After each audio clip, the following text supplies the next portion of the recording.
Growing up, my sister Emily and I were always full of energy, running around the house while our parents tried to enjoy the rare weekends they could go out. I was about 9 years old when this happened, and my younger sister Emily was 6. I don't actually remember the entire event clearly because we were both so young, but my parents told the story many times over the years. Every time they describe that night, my mom still shakes her head like she can't believe it actually happened. It started on a Saturday evening when my parents decided to celebrate their wedding anniversary. They rarely went out together without us, so it was a pretty big deal for them. Since we obviously couldn't stay home alone, they called my cousin Rachel to see if she could babysit us for a few hours. Rachel was in her early 20s and had always been really good with kids. Whenever she visited during family gatherings, she'd spend most of her time playing games with us instead of sitting with the adults. My parents trusted her completely, and honestly, my sister and I were excited when we heard she was coming over. To us, it felt more like having a fun guest than a babysitter. That night, my parents were in the living room getting dressed and finishing last-minute things before leaving. Meanwhile, Rachel was hanging out with Emily and me in our bedroom upstairs. We were all just messing around, playing with toys and talking. At some point, Rachel started doing something a lot of adults do with kids, lifting them up and tossing them gently into the air before catching them. She started with me first. I remember thinking it was hilarious because it made me feel like I was flying for a second. Every time she tossed me up, I'd laugh and tell her to do it again. While this was happening, my dad walked past the bedroom door and noticed what we were doing. He stepped inside for a moment and immediately looked up at the ceiling. Above the bed was a ceiling fan that was turned on. It wasn't spinning incredibly fast, but it was definitely moving at a steady speed. Dad pointed up at it and told Rachel to be careful. "Just watch the fan," he said. "Don't throw them too high." Rachel nodded and said she understood. Dad seemed satisfied with that and walked back to the living room to finish getting ready before they left. For the next minute or so, everything seemed completely fine. Rachel tossed me up a few more times before finally putting me down on the bed. Then Emily, who always wanted to copy everything I did, immediately asked if Rachel could toss her in the air too. Rachel laughed and picked her up. At first, it looked exactly the same as before. She lifted Emily up and tossed her lightly into the air before catching her again. Emily started giggling and begging for another turn. Rachel did it again. Then everything went wrong. According to my parents, it couldn't have been more than 30 seconds after my dad had walked away when they suddenly heard a loud gasp, followed by a terrifying scream from upstairs. Both of them froze for a second before running straight down the hallway toward our bedroom. When my mom reached the doorway, she stopped dead in her tracks. For a moment, she couldn't even process what she was seeing. Rachel was standing next to the bed, completely frozen, staring down with a horrified expression. Emily was lying on the bed, and there was blood everywhere.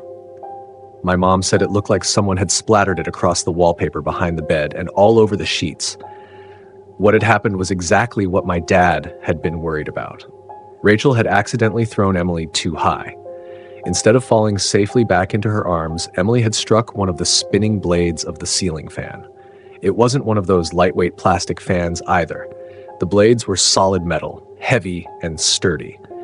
Even though the fan was only set to medium speed, it was still strong enough to cause serious damage. When Emily hit the fan blade, it knocked her sideways and she fell down onto the bed. She had a deep cut across her forehead and blood was running down the side of her face. My mom later said that when she first walked into the room, she honestly thought Emily might be dead. Rachel was in complete shock. She couldn't even speak. She just stood there staring, clearly horrified by what had happened. My dad grabbed the phone immediately and called for an ambulance. Meanwhile, my mom rushed over to Emily and tried to stop the bleeding with a towel. Thankfully, Emily was still conscious. She was crying loudly, which my parents later said was actually a huge relief because it meant she was responsive. The ambulance arrived within minutes. The paramedics quickly cleaned up the wound as best they could before taking Emily to the hospital. At the hospital, doctors examined the injury and stitched up the cut on her forehead. In total, she needed quite a few stitches. Fortunately, the injury wasn't nearly as bad as it had looked at first. The fan blade had completely missed her eyes, which was the biggest concern. The cut was deep but mostly superficial, and there was no serious head injury. After a few hours at the hospital, Emily was allowed to go home. She recovered pretty quickly over the next couple of weeks, although the cut eventually healed into a small but noticeable scar on her forehead. Rachel was absolutely devastated by what had happened. Even though everyone understood it had been a terrible accident and nobody blamed her, she felt incredibly guilty about it. She apologized over and over again that night. After that incident, she never babysat us again. Years later, when Emily and I got older, the story slowly turned into a kind of dark family memory that would come up during gatherings. Emily still has the scar on her forehead today, although it's faded quite a bit over the years. Sometimes she jokes about it, saying she wishes it had been shaped like the lightning bolt scar from Harry Potter because that would have at least looked cooler. But every time the story is told, my mom still says she'll never forget the moment she walked into that bedroom and saw blood all over the walls. Because for a few seconds, she truly believed she had just lost her daughter. And since that night, there's one rule in our family that everyone follows without question. Nobody ever tosses kids into the air if there's a ceiling fan running above them.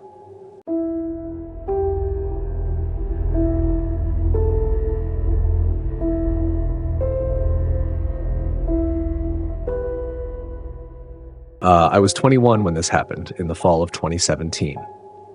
At the time, I was a junior at a small community college outside Fort Collins, Colorado, studying early childhood education and working part-time babysitting to cover gas and groceries. Most of my clients came from a Facebook parenting group in town. Nothing unusual.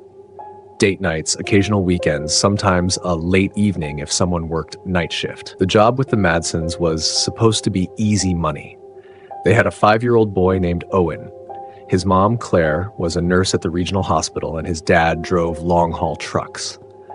That Friday night, Claire had a 12-hour shift, and Owen's regular sitter had canceled. She sounded exhausted on the phone, so I agreed to help. Their house sat at the end of a cul-de-sac in a quiet subdivision, 2-story beige siding, little basketball hoop over the garage. It looked like every other family house on the street.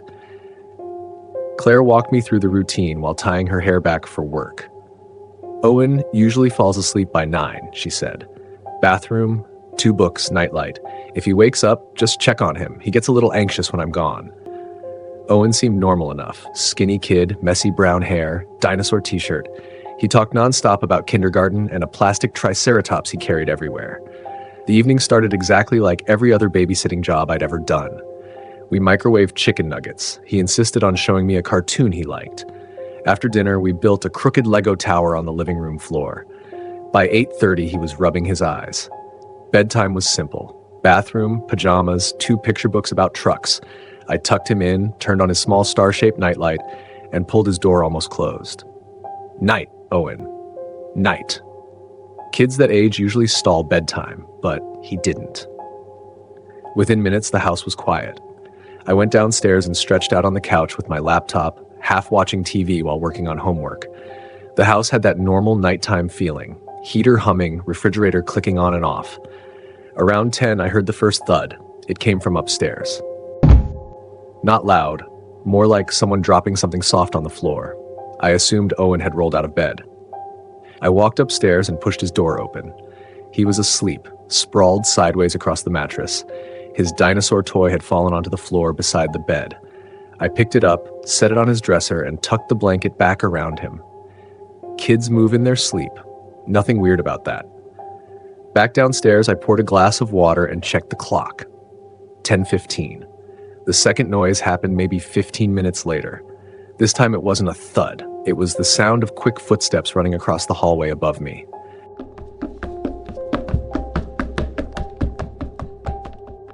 For a second, I just froze on the couch. 5-year-olds do that sometimes, wake up and wander. I went upstairs again. The hallway light was off, just a little glow coming from Owen's nightlight through his cracked door. I stepped inside. He was in bed exactly like before, still asleep. The dinosaur toy was on the floor again. I frowned at it. I didn't remember putting it near the edge.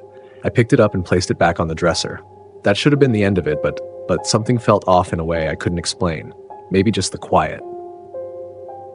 Houses get strange late at night when you're alone in them. I went back downstairs. Another 20 minutes passed. Then I heard the running again. Clear this time, bare feet slapping quickly across the upstairs hallway. Not a single step. Multiple. Fast.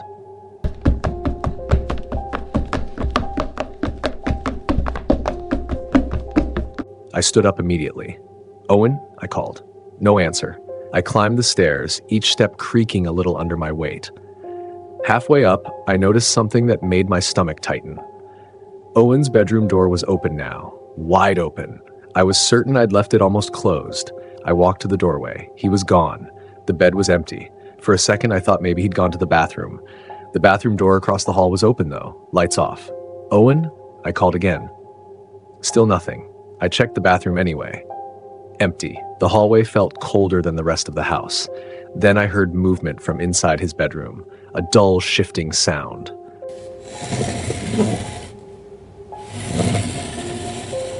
I stepped back into the room. The closet door was open about a foot. That hadn't been open earlier. "Owen, honey?" I said gently. "You hiding?" No answer. No answer. I walked over and pulled the door open the rest of the way. Owen was sitting on the floor of the closet. He wasn't crying or scared, just sitting there in the dark with his knees pulled to his chest. "Oh," I said, letting out a breath. "You scared me." He didn't respond. I crouched down. "What are you doing in here, buddy? Let's get you back to bed." He slowly looked up at me. His expression wasn't upset. It was confused, like he had just woken up somewhere unfamiliar. "I was in my bed," he said. "You got up," I told him. He shook his head immediately. "No." Kids say things like that sometimes when they're half asleep. I helped him stand and guided him back to bed. He lay down without protest. Within seconds, his breathing slowed again. I stood there for a moment watching him, making sure he stayed put. Then I went downstairs. I remember glancing at the clock. 11:03 p.m. I hadn't even reached the couch when the running started again. Not upstairs. Directly above me. Fast. Back and forth across the living room ceiling. My first thought was, Owen somehow getting up again and sprinting around the second floor. But that didn't make sense. The upstairs hallway ran one direction, not back and forth like that. I went up the stairs 2 at a time. The moment I reached the landing, the sound stopped. Silence. Owen's bedroom door was still closed this time. I pushed it open carefully. He was in bed, exactly where I'd left him. The blanket hadn't moved. The dinosaur toy was sitting neatly on the dresser, but the closet door was open again, just a little. And Owen was still asleep. I stepped back into the hallway slowly. Then I noticed something that made my skin crawl. There was a narrow attic hatch in the ceiling above the hallway, the kind with a pull cord. Except this one was already open.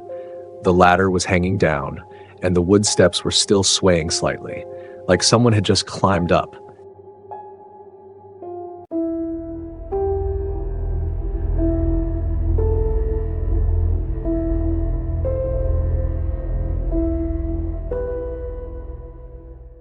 I was 23 when this happened, in the winter of 2019.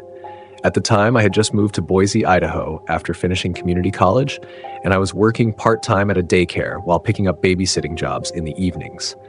It wasn't glamorous work, but it paid my rent, and I'd always been good with kids.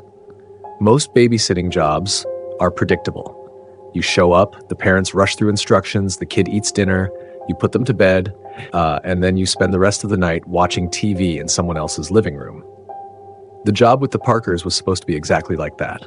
They had a 9-month-old baby boy named Mason. His parents, Laura and Kevin, had been invited to a work party and needed someone to watch him for a few hours. Their house was in a quiet neighborhood on the north side of town. 2 stories, light gray siding, the kind of place that looked warm and normal from the outside. Laura opened the door when I arrived. "Thanks so much for coming," she said, adjusting Mason on her hip. "He's usually really easy." Mason had big brown eyes and thick, dark hair that stuck up in the back. He studied me for a second, then smiled the way babies do when they decide you're safe. Laura walked me through his routine while Kevin grabbed his coat. Bottle around 8, diaper change after, and he usually falls asleep pretty quickly, she said. If he wakes up, he likes to sit in his bouncer for a little while. Before leaving, she kissed Mason's forehead. Be good for Emma, she told him. Once they were gone, the house became quiet except for the soft rattling sound of Mason shaking a plastic toy in his hands. For the first hour, everything was completely normal. I sat on the living room rug while Mason played beside me.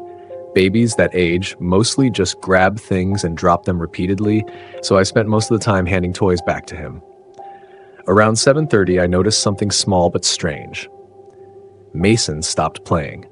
He tilted his head back and stared straight up at the ceiling. At first, I thought maybe there was a light reflecting off something up there, but the ceiling was completely blank. Mason?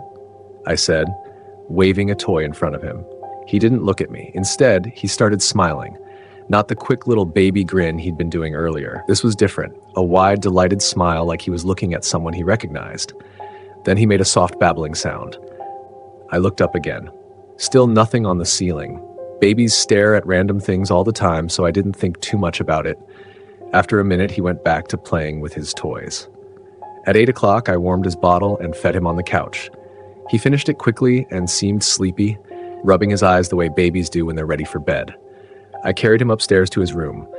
The nursery was cozy, pale blue walls, a small rocking chair in the corner, and a crib beneath a mobile shaped like clouds.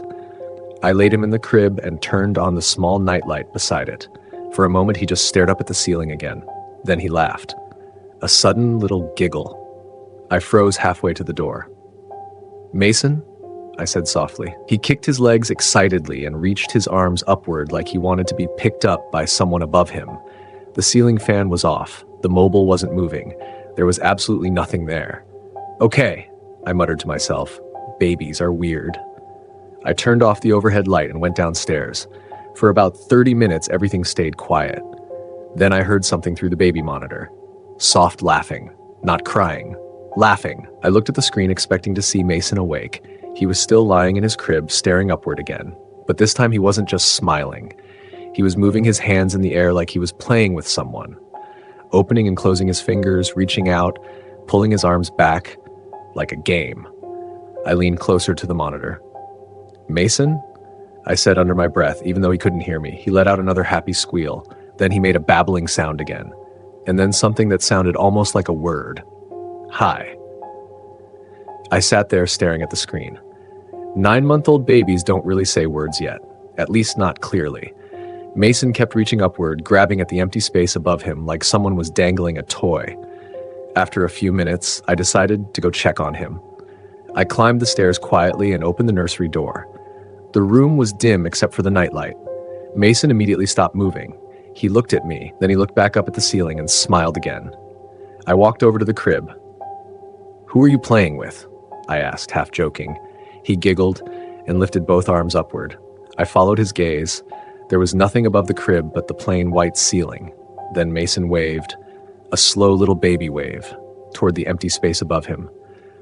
A strange feeling crept over me then, like a cold draft across my shoulders. I suddenly noticed something I hadn't paid attention to earlier. The baby monitor camera sat on a small shelf near the ceiling across the room. Its red indicator light showed it was on.